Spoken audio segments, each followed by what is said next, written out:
What's up, everybody? Welcome to the podcast. I'm Mike, I'm Duran. and we're just going to keep it brief and to the point with y'all. So before we forget, Duran, you think there's people who are addicted or who want to be in jail or prison? Absolutely. I think it's people who want to be in jail and people who go to prison on purpose. Like even though they have freedom outside of the walls, they want to be in that structure. They want to be in a structure, in my opinion, because they think that jail is home. They've made it a comfortable place to go. It's familiar to them. It's popularized for some reason. For the life of me, I don't understand why, but it is. And people do petty crimes and they go to jail and they like being there. Now let me preface this with I have never been to either. Me neither, but that's exactly why I want to keep it that way, because I don't want to get into the habit of going there. Like it's not that I'm scared if I'm go, but I just know that that's not for me. Well, you know, we got a really good friend, like family, essentially. And I think we've gotten to the point where I feel like he enjoys being in there. And not to say like he called us last time and he was like, "Oh, can you get us out? Can you get me out? Can you get me out?" But this time we've heard nothing from him. And I mean, he's been locked up for over a month now, right? Right. And it's crazy to me because I feel like the first time he was in there, or last time he was in there, I won't say first, but last time, every time he called and talked to me, he was like, "Oh man, so-and-so's in here and so-and-so's in here and this dude hella cool." And it almost felt like he, in his mind, was back in high school. And I think in a way, when he's in there, he doesn't have to deal with real life. Like don't get me wrong, there's danger, there's threats, there's the jail life, and it may or may not be what we see on TV. I think TV kind of inflates it a little bit more. Oh, definitely. It's an exaggeration. Jail is nowhere near like we think it is, where you just go in there and you fighting for your life. They've definitely evolved, and some conditions are still terrible, but for the most part, it's like going to a ghetto hotel. Like, I'm just being honest. People call from jail and be more happy than the people that's out here not in jail. And I'm so confused. I mean, I get keeping your spirits up, and I get getting caught in the bind, but that's just ridiculous to me. Like, why would you want to live that? And then that's another thing that we don't discuss is that in the hood, air quote, it's perpetuated that doing these things is cool. So going to jail is like getting a badge of honor. Getting shot is like getting a badge of honor. Yeah. Carrying a gun and scaring somebody, or just selling drugs, you're just doing stuff in general. And in reality, it's not like that. It's not GTA. Life is not like that. You don't go to jail and get out. But when I think back on our time in high school, like I feel like it was getting us accustomed to jail or to prison. When you think about it, we got there every morning, and we had the single file walk in through metal detectors. That's a whole nother podcast right there. We were locked in the building essentially because they didn't want us to leave, which, I mean, it's school. You're not supposed to leave, but they would lock us in the building. They had two school guards who walked around, we had their cops. guns. We had cops. We had cops. We had cops. But one of them was an actual cop, and the other was just security. Actually, no, they were both cops. They were both cops. It was middle school that we had just a security guy who walked around. He didn't actually have a gun, but in high school they had guns. When they let us out from school, there was extra cop cars riding around, and you know, so it's like it felt like they were getting us accustomed to jail or prison. And now we see a lot of people who are going in, and you constantly see them going in and coming out, and then going back in and coming out. And it makes it feel like, I mean, in my opinion, they're back in high school. They're meeting dudes and they're like, "Oh, he cool. I'm going to hang with this group. I'm going to do this. They get 3 meals. They get to hang out and do whatever, lift weights, play basketball, as long as they don't mess up. But if they mess up, then they're in ISS, in school suspension. So it's just kind of like, I feel like our homie kind of got addicted to it. So you got to draw a line somewhere because you can't adopt that mentality. That's not real. I think at some point you gotta mature. You gotta grow up, and that we aren't promoting the growing up portion as if we're not expected to live. So let me rephrase that. We are already not expected to live to be a certain age or to do anything. So now that we add that on top of the mentality that you learn, grooming essentially, you're grooming us to the condition of the system. We go in there, we be in there, we do our time, we get out, then that's our rehabilitation. We're supposed to go back out into the world. Times change every day. Within a week, it's a whole nother world. So how is somebody that's consistently going back and forth to jail or prison supposed to adapt to the life that we're living? So now we're seeing as essentially a prisoner. We're a prisoner to a bi-weekly check. Or we're a prisoner to living a normal life. No, this is real life. It's not a simulation or something. So they're like, man, I don't want to do that. I'm going to just go back to what I know. Get my little money here, and I like to be in my space and with these people, and so-and-so know me. I'm comfortable around this person. But, you know, jail is essentially a time stop because they're not, if now prison, they have programs, right? They're allowing them to get their education, GED, whatever.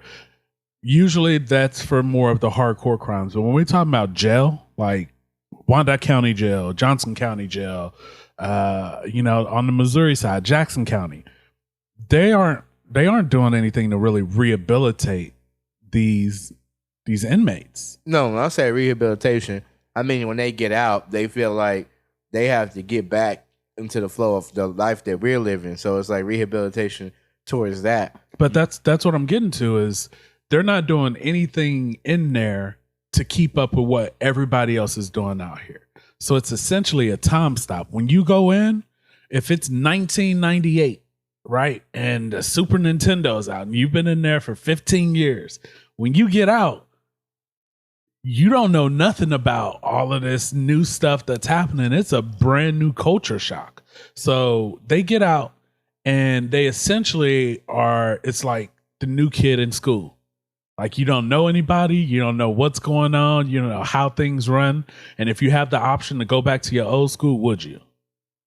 And in this situation, a lot of people end up going back. And so the question, like, is it addictive to go back? Or is it that safe space where this is the devil I know compared to what's out in this real world, which, I mean, real life can be scary. Especially when you're coming from at least 3 meals, you've probably gotten used to it. May not be the best, but you've gotten used to it. You know the people that surround you. You know that there's some sense of danger at some point. So to be on your P's and Q's, you know what to do here. And time is essentially stopped. Yeah, but that's like the coward's way out because you're not facing responsibility and doing what you need to do because you're afraid. Why else would you go and put yourself under these circumstances for a memory, for a time that's passed? High school was a unique time depending on who you ask. Could be fun, could be good, could be bad. So putting yourself essentially in that mentality and then putting yourself in this place logically doesn't make sense. Yeah. Why would you? I don't understand why you would do that. And again, I have not been to jail, prison, been arrested, none of that. So I can't speak from experience, but I'm talking from a more mature standpoint. If I can do something to avoid it, which is what I'm doing, I'm living life to avoid going to jail. So I don't have to experience that. I don't want to experience that. I don't have to prove anything to anybody by going to jail. I'm not getting or benefiting from that. But let's say something happened and you do go to jail, right?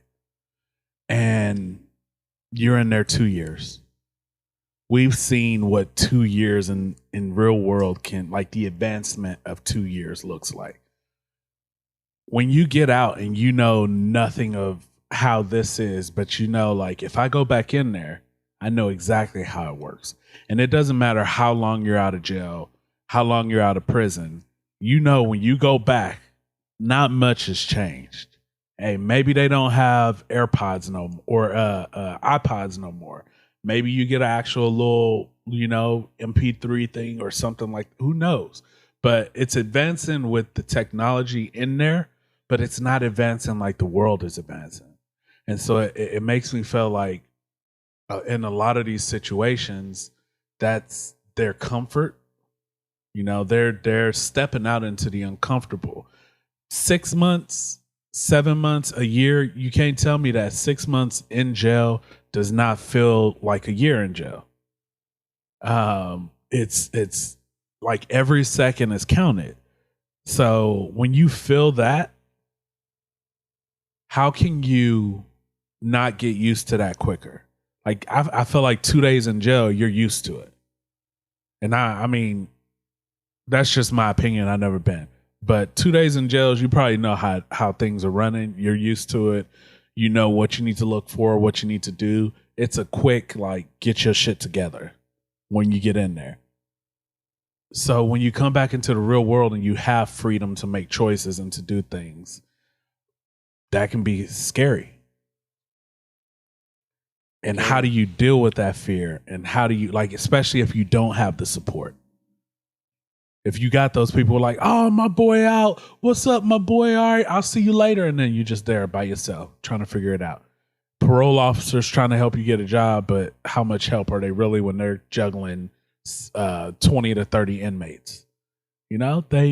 It's like. I do, but again, that's a part of the grooming process is getting on parole, trying to beat the system, doing what they tell you to do, community hours, going, trying to find a job, keeping your head down, looking for a job that even accepts you because now you have a record on top of many other things. Yeah. But you got to realize, again, that's a state of mind that you get trapped in. It's a choice to do that. And again, to me, you taking the coward's way out. You got to wake up and share the same 24 hours as me.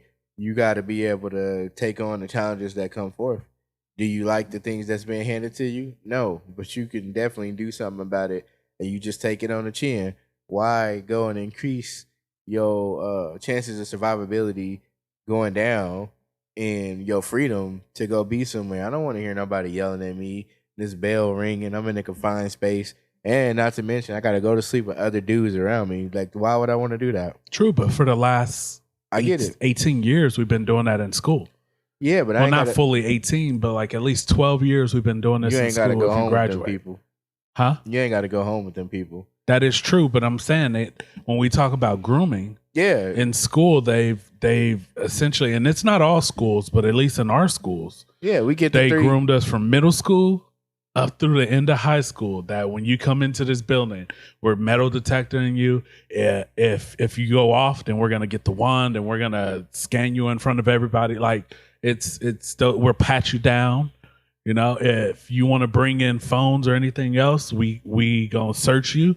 And there are places we knew how to get by and hide around it, but still, like, they groomed us, in my opinion, from a young age. And then a lot of these transitioned into real life, making mistakes, ending up in jail and being like, man, this is just like what I'm used to. And so the cycle just repeats. Right. So essentially, how do you get out of it? You literally have to choose that. You got to wake up and choose it. You can't just be living life on autopilot and thinking that because something's familiar that it's the right choice. That doesn't make it the right choice. You have to get up and be a grown-up. It's plenty of things that I don't like. That don't mean I'm going to commit a crime, go to jail, and then be happy with symptoms that give me memorabilia from a time when I was younger.